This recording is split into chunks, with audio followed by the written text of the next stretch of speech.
السلام علیکم۔ اسلام and Pakistan YouTube channel کے پیارے دوستو، امید کرتا ہوں آپ خیریت سے ہوں گے اللہ کے فضل و کرم سے۔ ناظرین و سامعین کرام، کوفہ سے لے کر امام علی مقام حضرت امام حسین رضی اللہ تعالیٰ عنہ کی شہادت کے واقعات ہم سن رہے تھے۔ ناظرین و سامعین کرام، پہلے حصے کے اندر ہم نے سنا حضرت مسلم بن عقیل کا کوفہ جانا اور پھر ان کا شہید ہو جانا، اس کے بعد امام علی مقام کا کوفہ کی طرف آنا اور پھر آپ کا کوفہ کے اندر پہنچ جانا، ان کا استقبال کرنا وغیرہ، یہ ہم نے مکمل واقعہ سماعت کیا۔ اب ہم سنیں گے حضرت امام علی مقام کا وہاں پہنچنے کے بعد آپ پر کیا بیتی، اور 10 محرم الحرام 61 سن ہجری کو آپ پر جو بیتی اور جو واقعات وہاں پر رونما ہوئے ہم آپ کو سنائیں گے۔ آپ نے مکمل یہ ویڈیو سماعت کرنی ہے۔ ویڈیو اچھی لگے تو لائک کریں اور شیئر تو لازمی کریں تاکہ دوسرے مسلمانوں تک بھی یہ تمام پیغام پہنچ جائیں اور امام علی مقام کی مکمل جو داستان ہے وہ سب سماعت کر لیں۔ امام علی مقام کو یقین ہو گیا کہ اب کوئی صورت ایسی نہیں کہ ہم واپس لوٹ جائیں اور یہ ہمیں واپس جانے دیں۔ وہ جان کے خواہاں ہیں، وہ ہماری جان چاہتے ہیں، اور اب اس جنگ کو دفع کرنے کا کوئی طریقہ باقی نہیں ہے۔ اس وقت حضرت امام علی مقام نے اپنے قیام گاہ کے گرد ایک خندق کھودنے کا حکم ارشاد فرمایا۔ خندق کھودی گئی اور اس کی صرف ایک راہ رکھی گئی، ایک راستہ رکھا گیا جہاں سے نکل کر دشمنوں سے مقابلہ کیا جاتا۔ خندق میں آگ جلا دی گئی تاکہ اہل خیمہ دشمنوں کی ایذا سے محفوظ رہیں۔ 10ویں محرم کا قیامت نما دن آیا۔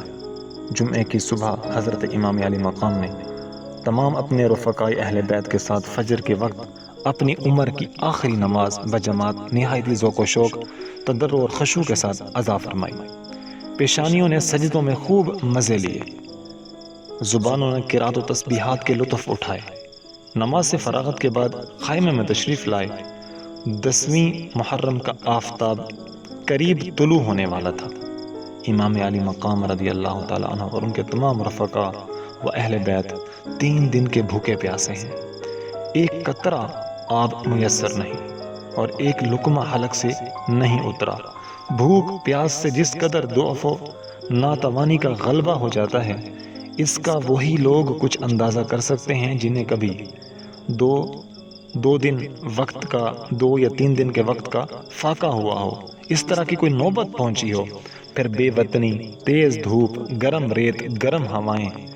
انہوں نے ان غریبان بے وطن پر چور و جفا کے پہاڑ توڑنے کے لیے 22,000 فوج اور تازہ دم لشکر، تیر و تبر، تیغ و سنا سے مسلح صفیں باندھے موجود جنگ کا نعرہ بجا دیا گیا، اور مصطفیٰ صلی اللہ تعالیٰ علیہ وسلم کے فرزند اور فاطمۃ الزہرا رضی اللہ عنہما کے جگر بند کو مہمان بنا کر بلانے والی قوم نے جانوں پر کھلنے کے لیے دعوت دے دی۔ حضرت امام رضی اللہ تعالیٰ عنہ نے عرصہ کارزار میں تشریف فرما کر ایک خطبہ ارشاد فرمایا۔ خون ناحق حرام اور غضب الہی کا موجب ہے۔ میں تمہیں آگاہ کرتا ہوں کہ تم اس گناہ میں مبتلا نہ ہو۔ میں نے کسی کو قتل نہیں کیا، کسی کا گھر نہیں جلایا، کسی پر حملہ آور نہیں ہوا۔ تم اس گناہ میں مبتلا نہ ہو۔ میں نے کسی کو قتل نہیں کیا، کسی کا گھر نہیں جلایا۔ اگر تم اپنے شہر میں میرا آنا نہیں چاہتے ہو تو مجھے واپس جانے دو۔ تم سے کسی چیز کا طلبگار نہیں، تمہارے در پہ آزار نہیں۔ تم کیوں میری جان کے در پہ ہو، اور تم کس طرح میرے خون کے الزام سے بری ہو سکتے ہو؟ روز محشر تمہارے پاس میرے خون کا کیا جواب ہوگا؟ اپنا انجام سوچو اور اپنی عاقبت پر نظر ڈالو، پھر یہ بھی سمجھو کہ میں کون ہوں اور بارگاہ رسالت میں کس چشم کرم کا منظور نظر ہوں۔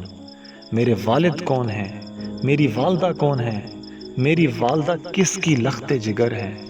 میں انہی بطول زہرا کا نور دیدہ ہوں جن کے پل صراط پر گزرتے وقت عرش سے ندا کی جائے گی کہ اے اہل محشر، سر جھکاؤ اور اپنی آنکھیں بند کر لو۔ حضرت خاتون جنت رضی اللہ عنہما پل صراط سے 70,000 حوروں کے ساتھ گزرنے والی ہیں۔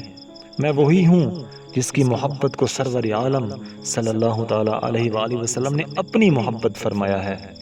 میرے فضائل تمہیں خوب معلوم ہیں، میرے حق میں تم بہتر جانتے ہو، اور جو میرے حق میں احادیث وارد ہوئی ہیں تم ان سے بے خبر نہیں ہو۔ اس کا جواب دیا گیا کہ آپ کے تمام فضائل ہمیں معلوم ہیں، مگر اس وقت یہ مسئلہ زیر بحث نہیں۔ آپ جنگ کے لیے کسی کو میدان میں بھیجیے اور گفتگو ختم فرما دیجیے۔ حضرت امام علی مقام رضی اللہ تعالیٰ عنہ فرماتے ہیں کہ میں حجتیں ختم کرنا چاہتا ہوں تاکہ اس جنگ کو دفع کرنے کی تدابیر میں سے میری طرف سے کوئی تدبیر رہ نہ جائے، اور جب تم مجبور کرتے ہو تو بمجبوری و ناچاری مجھ کو تلوار اٹھانا ہی پڑے گی۔ ہنوز گفتگو ہو ہی رہی تھی کہ گروہ آدھا میں سے ایک شخص گھوڑا دوڑا کر سامنے آیا جس کا نام مالک بن عروہ تھا۔ جب اس نے دیکھا کہ لشکر امام کے گرد خندق میں آگ جل رہی ہے اور شعلے بلند ہو رہے ہیں اور اس تدبیر سے اہل خیمہ کی حفاظت کی جاتی ہے، تو اس گستاخ بدباطن نے حضرت امام علی مقام سے کہا کہ اے حسین رضی اللہ تعالیٰ عنہ، تم نے وہاں کی آگ سے پہلے یہیں آگ لگا لی۔ حضرت امام علی مقام نے فرمایا کذبت یا عدو اللہ، اے خدا کے دشمن تو کاذب ہے، تجھے گمان ہے کہ میں دوزخ میں جاؤں گا۔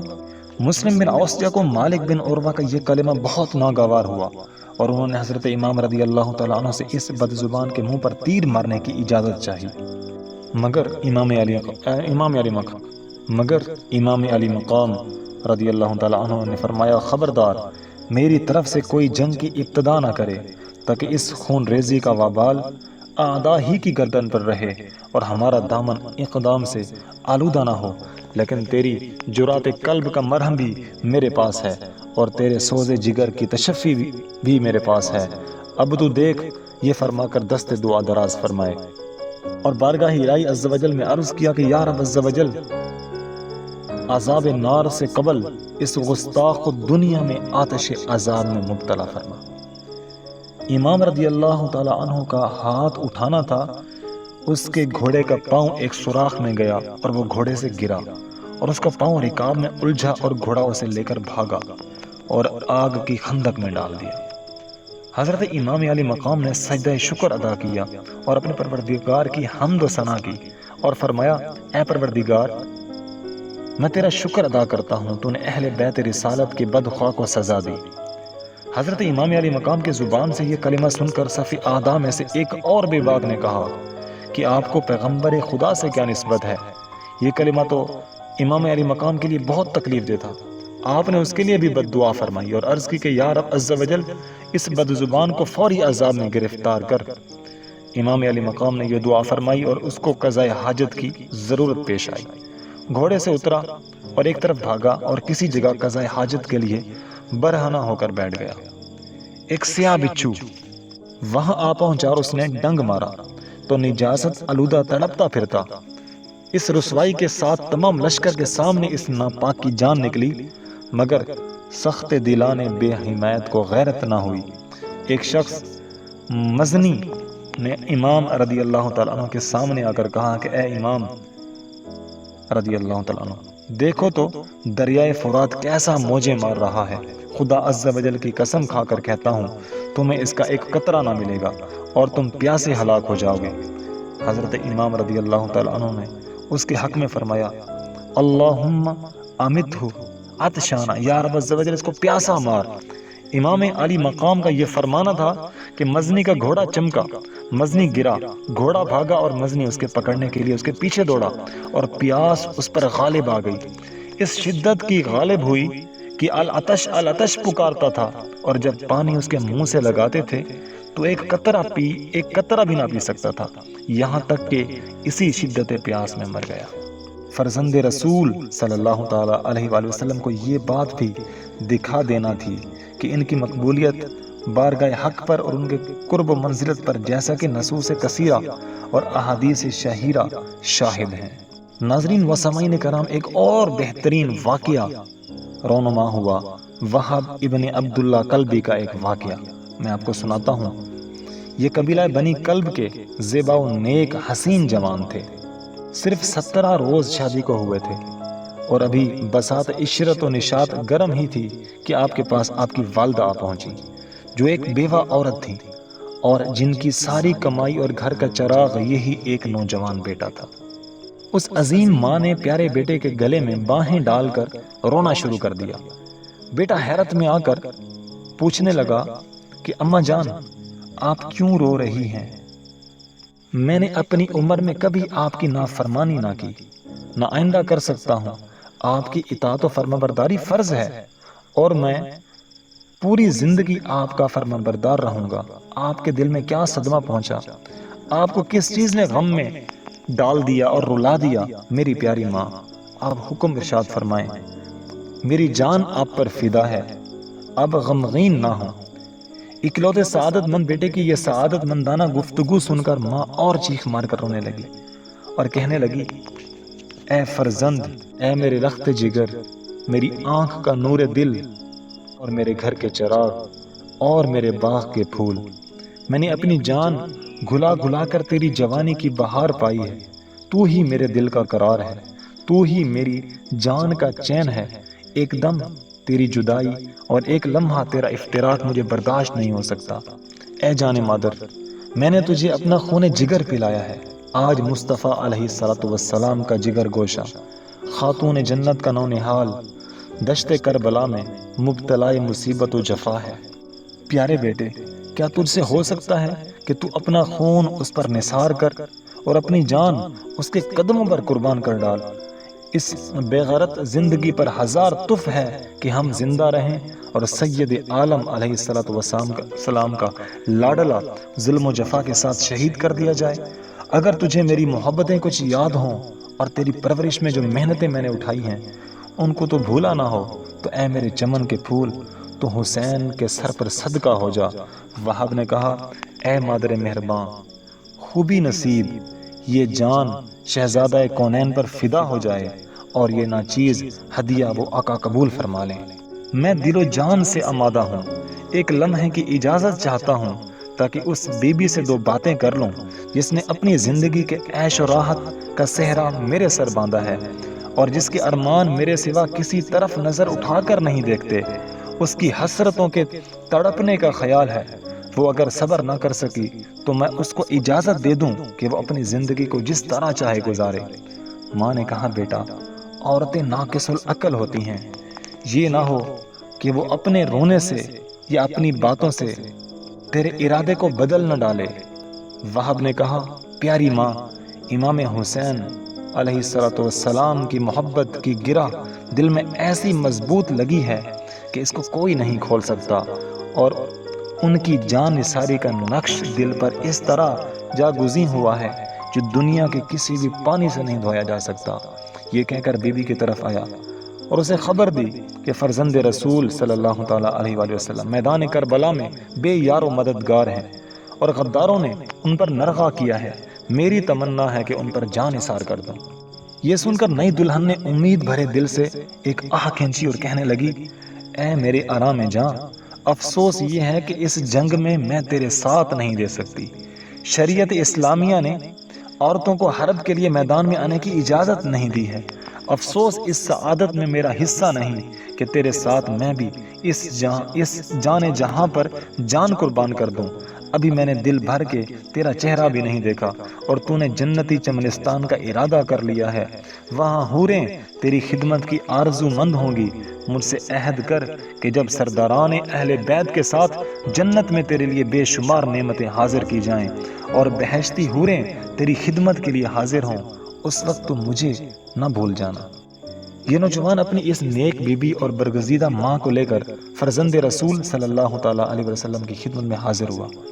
دلہن نے عرض کی کہ یا ابن رسول، شہداء گھوڑے سے زمین پر گرتے ہی حوروں کی گود میں پہنچ جاتے ہیں اور بہشتی حسین کمال اطاعت شعاری کے ساتھ ان کی خدمت کرتے ہیں۔ میرا یہ نوجوان شوہر حضور پر جانثاری کی تمنا رکھتا ہے اور میں نہایت بے کس ہوں، نہ میری ماں ہے، نہ باپ ہے، نہ کوئی بھائی ہے، نہ ایسے قرابتی رشتہ دار ہیں جو میری کچھ خبر گیری کر سکیں۔ التجا صرف اتنی سی ہے کہ عرصہ گاہ محشر میں میرے اس شوہر سے جدائی نہ ہو، اور دنیا میں مجھ غریب کو آپ کے اہل بیت اپنی کنیزوں میں رکھیں، اور میری عمر کا آخری حصہ آپ کی پاک بیبیوں کی خدمت میں گزر جائے۔ حضرت امام علی مقام کے سامنے یہ تمام عہد ہو گئے، اور وہب نے عرض کر دیا کہ اے امام علی مقام، اگر حضور سید عالم صلی اللہ تعالیٰ علیہ وآلہ وسلم کی شفاعت سے مجھے جنت ملی تو میں عرض کروں گا کہ یہ بی بی میرے ساتھ رہے، اور میں نے اس سے عہد کیا ہے۔ وہب اجازت چاہ کر میدان میں چل دیا۔ لشکر اعداء نے دیکھا کہ گھوڑے پر ایک ماہر و سوار ہے اور اجل ناگہانی کی طرح دشمن پر تاخت لاتا ہے، ہاتھ میں نیزہ ہے، دوش پر سپر ہے، اور دل ہلا دینے والی آواز کے ساتھ یہ رجز پڑھتا آ رہا ہے: امیر حسین ونعم الامیر لہو لمعۃ کالسراج المنیر۔ صف اعداء سے کہا آ جاؤ مقابلے کے لیے، جو سامنے آیا تلوار کے ساتھ اس کا سر اڑا دیا، گرد و پیش خود سروں کا انبار لگا دیا، اور ناقصوں کے تن و خون خاک میں تڑپتے نظر آنے لگے۔ یک بارگی گھوڑے کی باگ موڑ دی اور ماں کے پاس آ کر عرض کیا کہ اے مادر مشفقہ، تو مجھ سے راضی ہوئی، اور بیوی کی طرف جا کر اس کے سر پر ہاتھ رکھا جو بے قرار رو رہی تھی، اور اس کو صبر دلایا۔ اس کی زبان حال کہتی تھی: میری جان اور آپ کی جان اہل بیت پر قربان۔ اتنے میں اعداء کی طرف سے آواز آئی کہ کیا کوئی مبارز ہے؟ وہب گھوڑے پر سوار ہو کر میدان کی طرف روانہ ہوا۔ نئی دلہن ٹک ٹکی باندھے اس کو دیکھ رہی ہے اور آنکھوں سے آنسو کے دریا بہا رہی ہے۔ حاکم بن طفیل آپ کے سامنے آیا۔ وہب نے ایک ہی حملے میں اس کو نیزے پر اٹھا کر اس طرح زمین پر دے مارا کہ ہڈیاں چکنا چور ہو گئیں، اور دونوں لشکروں میں شور مچ گیا اور مبارزوں میں ہمت مقابلہ نہ رہی۔ وہب گھوڑا دوڑا کر قلب دشمن پر جا پہنچا۔ جو مبارز سامنے آتا اس کو نیزے کی نوک پر اٹھا کر خاک پر پٹک دیتا، یہاں تک کہ نیزہ پارا پارا ہو گیا۔ تلوار میان سے نکالی اور تیغ و زنوں کی گردنیں اڑا کر خاک میں ملا دی۔